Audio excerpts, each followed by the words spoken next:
राणा अमर सिंह इतिहास का वो करारा योद्धा जिसने अपने भाले की नोक पर मुगलों की ताकत को रौंदा था। उनका जन्म 16 मार्च सन 1559 में चित्तौड़ में हुआ था। उनके पिता मेवाड़ के महाराजा महाराणा प्रताप थे। राणा अमर सिंह भी अपने पिता की तरह वीर थे। उन्होंने मुगलों से अपने पिता से भी अधिक कुल 18 युद्ध लड़े, पर कभी मुगलों के आगे अपना सर नहीं झुकाया। 19 जनवरी सन 1597 ये वो दिन था जब 37 साल के कुंवर अमर सिंह मेवाड़ के महाराणा बने। अगले 2 वर्षों तक राणा अमर सिंह ने मेवाड़ के आसपास की हर मुगल चौकी पर घमासान हमले किए।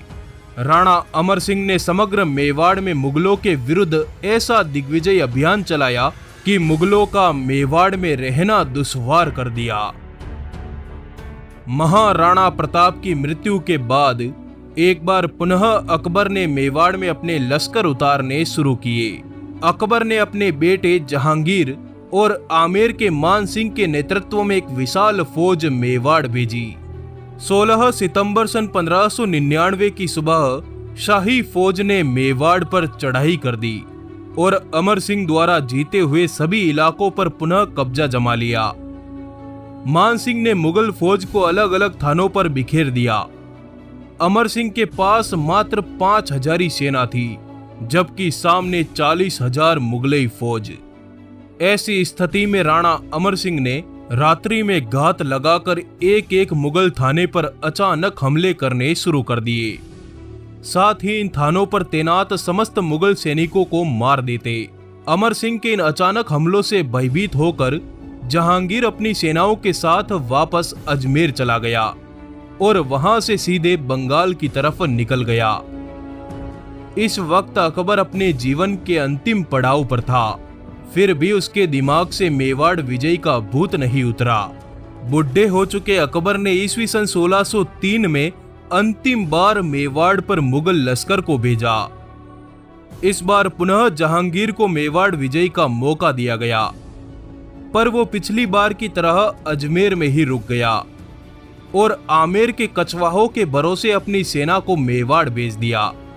विशाल मुगल सेना ने सामूहिक रूप से उदयपुर की तरफ चढ़ाई कर दी। राणा ने पहाड़ियों की दूसरी तरफ से निकलकर जबरदस्त उत्पात मचाना शुरू कर दिया। इसी तरह भयंकर मार काट चलती रही, पर मुगल मेवाड़ पर अपना ध्वज नहीं लहरा पाए। ईस्वी सन 1605 में अकबर की मृत्यु हो गई और जहांगीर मुगल सल्तनत का अगला बादशाह बना। जहांगीर भी अपने पिता की तरह मेवाड़ को जीतना चाहता था।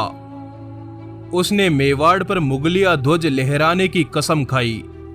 अगले ही दिन ईस्वी सन 1605 में जहांगीर ने अपने बेटे परवेज के नेतृत्व में अपनी सेनाओं को पुनः मेवाड़ में उतार दिया, परंतु गुरिल्ला युद्ध नीति से रात्रि में अचानक अमर सिंह की सेनाओं ने खुर्रम की सेना पर धावा बोलकर लूट लिया।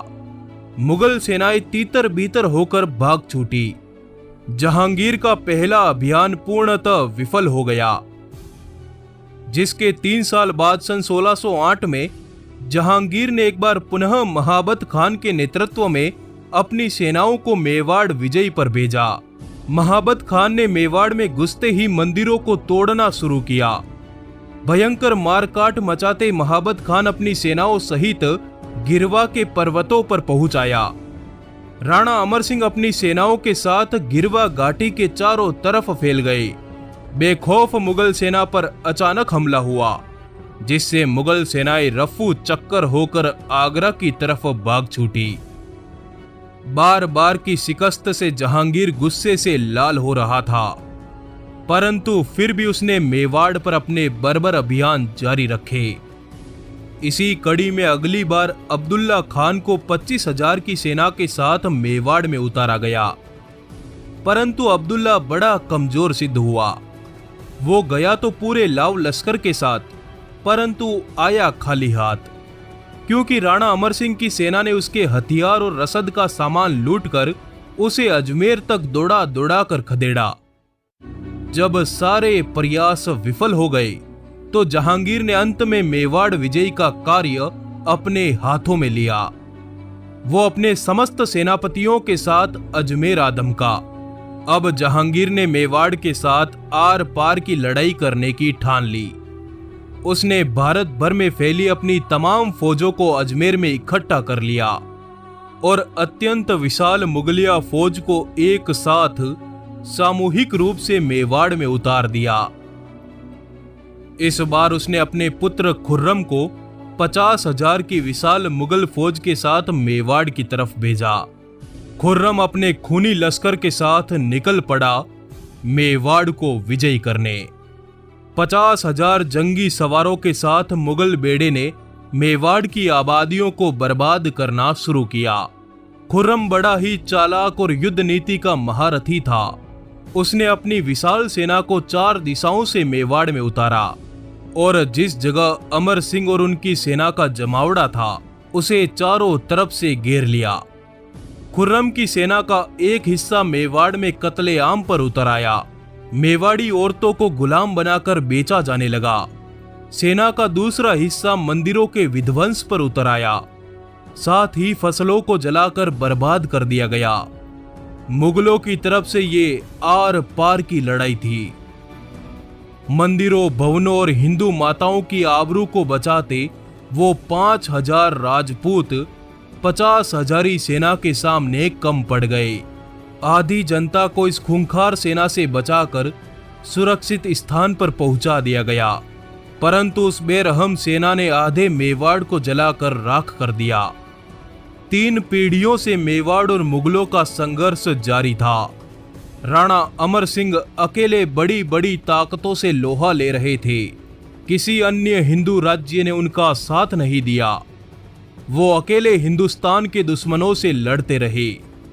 लड़ते लड़ते पीढ़ियां बीत गई, परंतु युद्ध अनवरत जारी रहे। ऐसी संकट की घड़ी में अब मेवाड़ी सेना चारों तरफ से मुगल सेनाओं से घिर चुकी थी। ऐसी विकट स्थिति में सेनापति हरिदास झाला और राजकुंवर कर्ण सिंह ने अब सफेद झंडा लहरा दिया और राणा अमर सिंह से मुगल संधि पत्र पर मोहर लगाने को कहा। परंतु राणा अमर सिंह ने अपने सेनापति को फटकारते हुए कहा, मरना कबूल है पर झुकना नहीं।